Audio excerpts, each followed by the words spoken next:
ስለ ህግ አካላቶች ስናስብ በተለይ ደግሞ ስለ ፖሊስና ስለ ፌዴራል ስናስብ ወደ ጭንቅላታችን የሚመጣ ነገር አለ።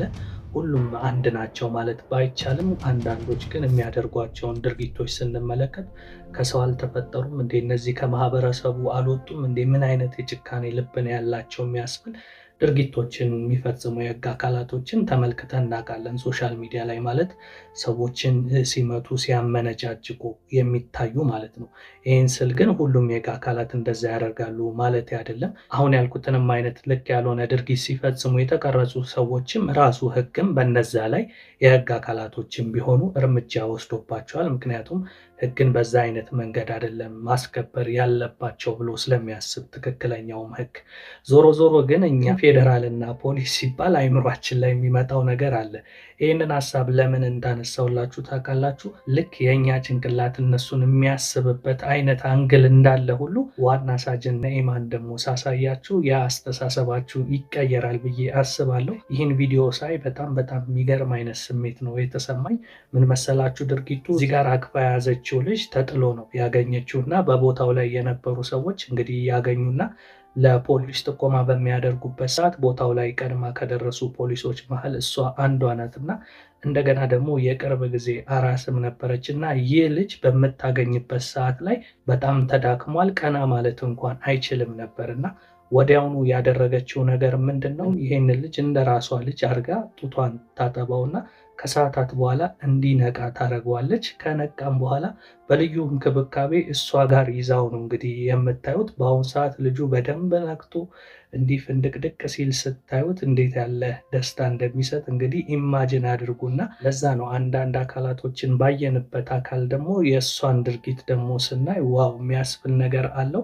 ለማንኛውም ልጁ እንዴት ተገኘ፣ በምን አይነት መንገድ ነው የረዳችው የሚለውን ከቪዲዮ እንመልከት። በዚህ አጋጣሚ ግን እኔ ለዋና ሳጅን ነኢማ በጣም ልዩ ክብር አለኝ። ይህን ልጅ ለማትረፍ ባደረገችውም ጥረት እኔ በግሌ በጣም ላመሰግናት እወዳለሁ። እናንተም ይህንን ቪዲዮ ተመልከቱና መልካም ምኞታችሁንና ምስጋናችሁን ከስር ብትጽፉልኝ ይህ ቪዲዮ በተዘዋዋሪ እሷ ጋር እንዲደርስ እናደርጋለን። ሌሎች አባላቶችም ከህብረተሰቡ ጎን የመሆን ስሜትን መነሳሳትን ይፈጥርላቸዋል ብዬ አስባለሁ። እስኪ ይህንን ቪዲዮ ተመልከቱ። የምንገኘው ከዋና ሳጅን ነኢማ ጋር ነው። ተጥሎ የተገኘውም ህፃን ይህንን ይመስላል። እስቲ ዋና ሳጅን ነኢማ ይሄ ህፃን እንዴት ወደ አንቺ እንደመጣ ያለውን ሁኔታ ለተመልካቾቻችን አስረጅልን። እሺ፣ ይሄ ህፃን እንግዲህ በቀርሳ ወረዳ ቁፋንዚቅ ቀበሌ በሚባለው ቦታ ላይ ተጥሎ ነው የተገኘው። ተጥሎ ካደረ በኋላ በሁለተኛ ቀኑ ነው ሰዎች ያገኙት እና አመጡት ማለት ነው። ሲያመጡት ልጁ በጣም ታርጎ ነበር። ሳየው መጀመሪያ ይፈራገጥ ነበር። አሁን ደግሞ ሊሞት ነው መሰለኝ። በቃ አንቺ ተቀበይና አሉኝ ሰዎቹ። ከዛ ተቀብዬ እኔም ደግሞ ህፃን ልጅ ነበረኝና ልክ እሱን እንዳየሁት ልጄን ነበር ያስታወስኩት። ወስጄው ቢሮ ገብቼ ያጠባሁት። ለአንድ ሰዓት ከጠባ በኋላ ነው አይኑን እንኳን ገልጦ ያየኝ ማለት ነው። በአይኑ እንኳን እኔም ማየት አይችልም ነበር። መጀመሪያ የነበረበት ሁኔታ ያው ከባድ ነበር፣ በጣም ከባድ ነበር። 2 ቀን ምንም ነገር አልቀመሰም። ተጣለ ተብሎ ነው የመጣው። ልጅ ነው ያው እሱን ጡት እንድታጠቢው ማለት ያነሳሳሽ ነገር ምንድን ነው? ያው እኔ ልክ ልጁን እንዳየሁት ልጄን ያስታወስኩት። እኔም ህፃን ልጅ አለኝና ሆዴ አልችላለ እንዳየሁት እና ወደ ሌላ እርምጃ ከመሄዴ በፊት እኔ በቃ የታየኝ ጡቴ ነበር የታየኝ። ወዲያው በቃ ጡቴን አጠባሁት ማለት ነው። ያው ፖሊስ ብንሆንም እኛም እናት ነን፣ ሰው ነን፣ ከሰው ነው የተፈጠርነው። ፖሊስ ደግሞ ከህዝብ ነው፣ የህዝብ ፖሊስ ነን እኛ ማለት ነው።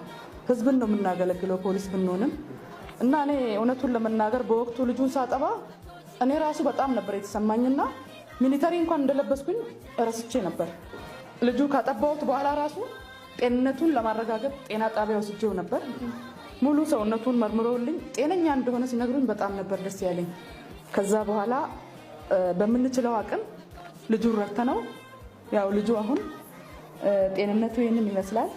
በጣም ደስ ብሎኛል። ጤነኛ ልጅ ስለሆነ ብቻ የዛን ቀን ስለዳነ ከሞትም ስላተረፍኩት በጣም ደስ ብሎኛል።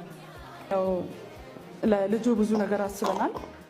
የሴቶችና ህፃናትም የወረዳም አለ፣ የኛ ቢሮ ፖሊስ ጣቢያውም በጣም ልጁን ለመርዳት ያደረገው ነገር በጣም ደስ ይላል።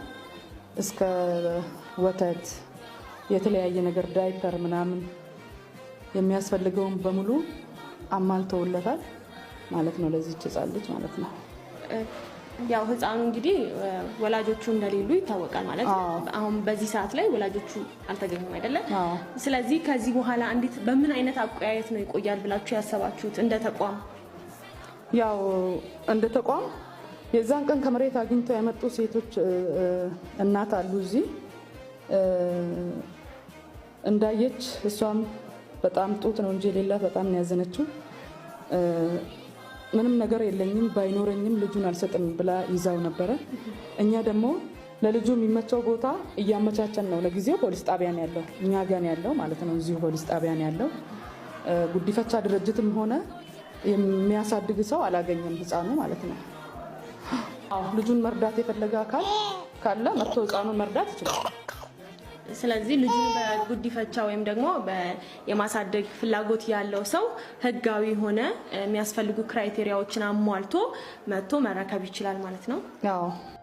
እንግዲህ ከቅርብ ጊዜ ወዲህ እኔም የተለያዩ መረጃዎችን በፔጅ ላይ አጋርቻለሁ።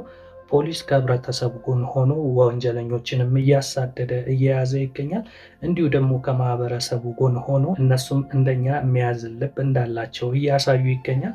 መልካም ስራዎችን ደግሞ ስናይ እኛም ብናበረታታ እነሱም ከኛ ጎን የበለጠ ይሆናሉ ብዬ አስባለሁ። እንዲህ አይነት መልካም ነገሮች ደግሞ ይበል የሚያስብሉ ናቸው። ስለዚህ ፖሊሶቻችን በዚህ አይነት ድርጊታችሁ ቀጥሉ። ወንጀለኞችንም በደንብ እያሳደዳችሁ እየያዛችሁ ተገቢውንም ደግሞ ቅጣት እያስገኛችሁ ለማህበረሰቡ እንዲሁም ለሀገር ሰላም ማስፈን ትችላላችሁ። ላለው አንድ ሀገር ላይ ትልቁ ነገር ህግ በአግባቡ የሚከበር ከሆነ ሀገር ታድጋለች፣ ህዝብም በሰላም ወጥቶ በሰላም መግባት ይችላል እና እኛም ከህግ አካላቶች ጎን መቆም አለብን። እነሱም እንደዚሁ ከማህበረሰቡ ጎን ቆሞ አንድ ለአንድ ብንሄድ የበለጠ ጥሩ ነገር ይመጣል ብዬ ስለማስብ ነው ይህንን ቪዲዮ እንግዲህ ሳይ ወደ እናንተ ያጋራኋችሁ። እናንተስ ይህን ቪዲዮ ስታዩ ምን አይነት ስሜት ተሰማችሁ? ሀሳብ አስተያየታችሁን ከስር ጻፉልኝ። የእናንተው ኤላ ነበርኩኝ።